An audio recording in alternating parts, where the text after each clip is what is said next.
Vande Mataram. आयफोन्सचे production करणाऱ्या Apple कंपनीचे प्रमुख टिम कुक हे सप्टेंबर 2026 मध्ये पायउतार होणार आहे. त्यांच्या जागी सध्याचे हार्डवेअर विभाग प्रमुख जॉन टर्नस हे सूत्र सांभाळणार. सोमवारी उशिरा न्यूयॉर्कमध्ये ही घोषणा झाली. हे बदल ॲपलला कसे प्रभावित करतील?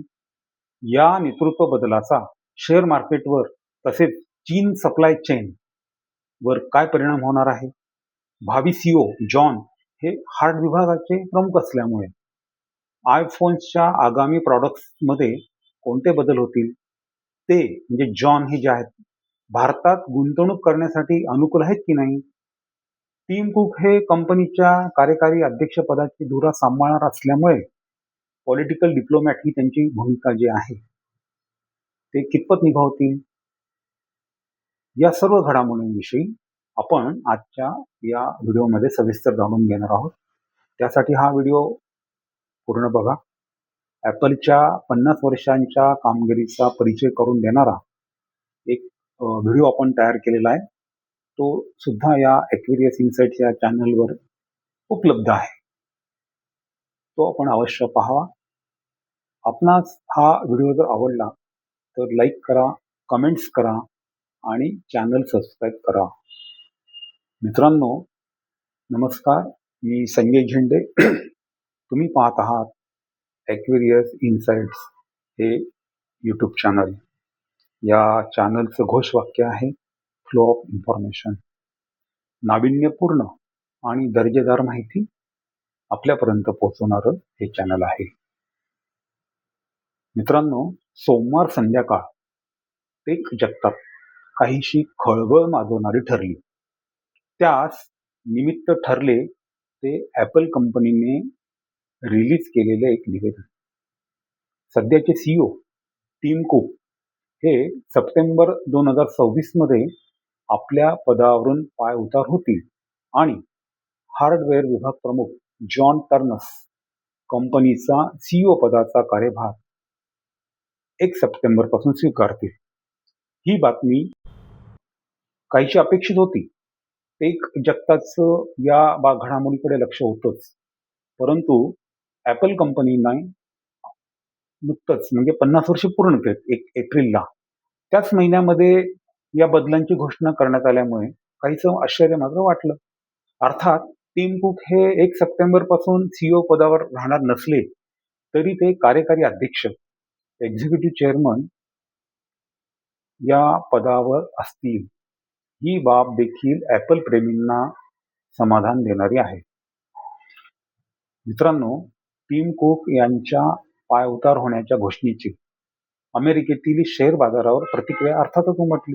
हे स्वाभाविक होते, कारण टिम कुक यांच्या नेतृत्वाखाली कंपनीचे एकूण बाजार मूल्य मार्केट कॅपिटलायझेशन जे आहे ते 10 पटीने वाढले. ते सध्या 4 ट्रिलियन डॉलर पर्यंत आहे. त्यामुळे सोमवारी सीईओ बदलाची घोषणा होताच वॉल स्ट्रीटचे गुंतवणूकदार काहीसे भांबावले, आश्चर्यचकित झाले. परिणामी या घोषणेनंतर ॲपलच्या शेअर्समध्ये झालेल्या उशिराच्या ट्रेडिंगमध्ये म्हणजे लेट ट्रेडिंग जे झालं त्याच्यात 1% कमी घसरण झाली. अर्थात या घसरणीमागे डोनाल्ड ट्रम्प यांच्या युद्धविषयक या सट्टेबाजीला प्रोत्साहन देणाऱ्या घोषणा आहेत त्या पण कारणीभूत आहेत असं काही तज्ज्ञांचं म्हणणं आहे. असो, तो आज आपला विषय नाही. मित्रांनो, ॲपल कंपनीचा स्टॉक दीर्घ काळापासून मजबूत परतावा देतोय. गेल्या एका वर्षात 42% आणि 5 वर्षात 108% कमाई ॲपलच्या शेअरने करून दिली आहे. यामागे अर्थातच टिम कुक यांचा ॲपलमधील 15 वर्षांचा अविश्वसनीय प्रवास कारणीभूत आहे. सन 2011 मध्ये स्टीव्ह जॉब यांच्या निधनानंतर कुक हे सीईओ झाले. त्यांच्या नेतृत्वात ॲपलची मार्केट व्हॅल्यू 300 अब्ज डॉलर्सवरून 3 ट्रिलियन डॉलर पर्यंत पोहोचली.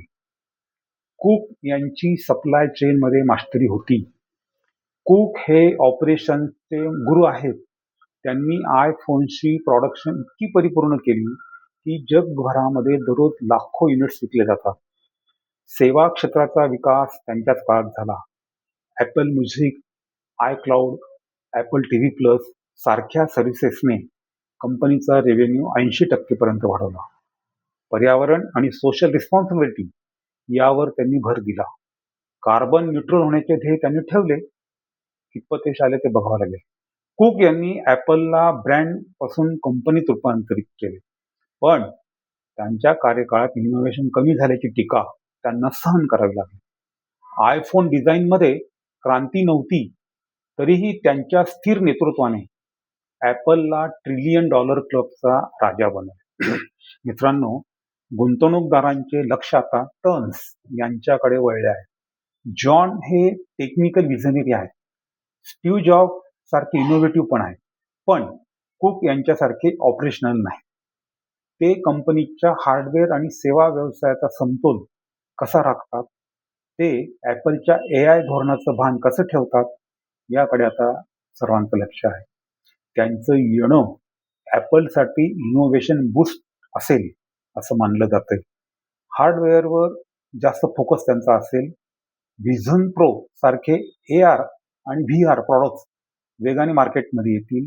आयफोनला फोल्डेबल किंवा AI इंटिग्रेटेड व्हिजन मिळेल. AI रेसमध्ये आघाडी घेताना गुगल आणि मायक्रोसॉफ्टचा त्यांना पाठलाग करावा लागेल. ॲपलचे AI चिप्स जसे A19 बायोनिक सुपरचार्ज होते. कुक यांच्या जाण्याने सप्लाय चेनमध्ये अस्थिरता येऊ शकते. विशेषतः चायना डिपेंडन्सीमुळे तसेच शॉर्ट टर्ममध्ये शेअर 5 ते 10% खाली येतील, पण लॉंग टर्ममध्ये इनोव्हेशनमुळे वाढ होते. एकंदरीत ॲपल कुक यांच्या स्टेबल ग्रोथ पासून रिस्की इनोव्हेशनकडे जाईल, जसे स्टीव्ह जॉब यांच्या काळात झाले होते. मित्रांनो, जागतिक कीर्तीच्या मॉर्गन स्टॅनले सारख्या मोठ्या वित्तीय संस्थांचे विश्लेषक या ॲपलच्या भविष्याकडे कसे पाहतात ते आपण जाणून घेऊ. या संस्था अजूनही ॲपलच्या भविष्याबद्दल सकारात्मक आहेत. एका विश्लेषकांनी तर सप्टेंबर पर्यंत ॲपलचा शेअर $300 पर्यंत पोहोचू शकतो आणि दीर्घकालीन लक्ष $315 इतक्या ठेवले आहे. ॲपलचे रोख उत्पन्न कॅश फ्लो जो आहे तो मजबूत असल्याने आणि स्पर्धक कंपन्या ज्या आहेत ते AI सुविधांवर मोठा खर्च करत असताना ॲपलकडे अजूनही मोठी आर्थिक ताकद आहे, हे विशेष.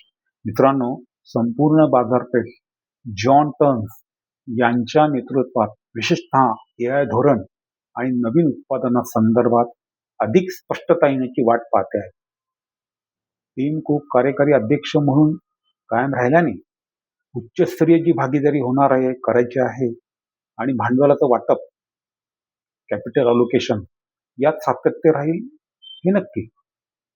मित्रांनो, या बदलाचा चीनमधील पुरवठा साखळीवर परिणाम काय होईल हे पण बघणं महत्वाचं आहे.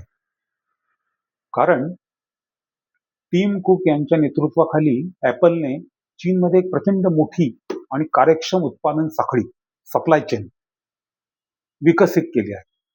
त्यामुळे नेतृत्वातील बदलाचे परिणाम निश्चितच होऊ शकतात. चीनवर जी डिपेंडन्सी आहे, प्रचंड डिपेंडन्सी आहे, कारण अंदाजे 80% आयफोन्सचे उत्पादन चीनमध्ये होते. ॲपलच्या 100 प्रमुख पुरवठादारांपैकी 80 पुरवठादार चीनमध्येच आहेत. हे प्रचंड अवलंबित्व जे आहे ते अमेरिका चीनमधील राजकीय तणाव आणि टेरिफ्स धोरणामुळे त्यामध्ये एक धोरणात्मक कमकुवतता आलेली आहे. मित्रांनो, टीम कुक हे अमेरिका आणि चीन सरकारमधील संबंध हाताळणारे एक प्रमुख मुत्सद्दी की डिप्लोमॅट बनले होते. कार्यकारी अध्यक्ष म्हणून ते जागतिक धोरणकर्त्यांशी संवाद साधत राहतील. त्यामुळे उच्चस्तरीय सरकारी संबंधांमध्ये तात्काळ मोठा खंड पडणार नाही. तर जॉन टर्न्स हे हार्डवेअर विभाग प्रमुख असल्याने त्यांचे लक्ष उत्पादनांवर आणि नवीन तंत्रज्ञानावर अधिकच असेल. ॲपलचे पुढील उद्दिष्ट AI असल्यामुळे पुरवठा साखळी स्थलांतरित करण्यावर कुक यांच्या इतके त्यांचे लक्ष त्वरित असेलच असे नाही. मित्रांनो, नेतृत्व बदलाच्या अनुषंगाने ॲपल समोरची धोरणात्मक आव्हाने काय आहेत ते आपण पाहू. टर्न्स, आता त्याचा उच्चार टर्नेस काही करतायत, काही टर्न्स करतात. तुम्ही बघा आता काय त्याचं स्पेलिंग बघा आणि चेक करा. यांच्या समोरील मोठे आव्हान म्हणजे चीनवरील उत्पादन डिपेंडन्सी कमी करणे, ज्याची सुरुवात कुक यांच्या काळात भारत आणि ब्राझीलमध्ये उत्पादन वाढवून झाली. मात्र US चीनमधील तणावामुळे टर्न्स यांना या स्थलांतराच्या गतीवर किंवा पुरवठा साखळीतील जोखीम व्यवस्थापनावर अधिक भर द्यावा लागू शकतो. कुक यांच्या काळात चीनमधील पुरवठा साखळीतून ॲपलने चीनला मोठ्या प्रमाणात अभियंते आणि पुरवठा साखळीतील लीडर प्रशिक्षित केले. टर्न्स यांना कुक यांच्या ऑपरेशनल जिनियस सारखा जो वारसा आहे तो चालवावा लागेल, ज्याने चीनमधील उत्पादन अत्यंत कार्यक्षम बनवले होते. मित्रांनो, जागतिक पटलावर एका महाकाय कंपनीच्या नेतृत्वामध्ये बदल झाल्यामुळे आणखीन काय बदल होऊ शकतात याची आपण नोंद घ्यावी म्हणून हा व्हिडिओ तयार केला.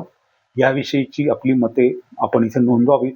हा व्हिडिओ आवडला असल्यास शेअर करावा, लाईक करावा आणि चॅनल आठवणीने सबस्क्राईब करावे. पुन्हा लवकरच भेटू. मित्रांनो, AONचा अहवाल आला आहे, त्याविषयीची माहिती देणारा व्हिडिओ पाहण्यासाठी हे चॅनल आपण सबस्क्राईब करणं आवश्यकच आहे. कारण AONचा अहवाल हा कॉर्पोरेट जगतातल्या इन्क्रिमेंट्सवर प्रभाव टाकणारा असतो. आपल्या जिव्हाळ्याचा विषय पाहण्यासाठी हे चॅनल सबस्क्राईब करा. जय हिंद.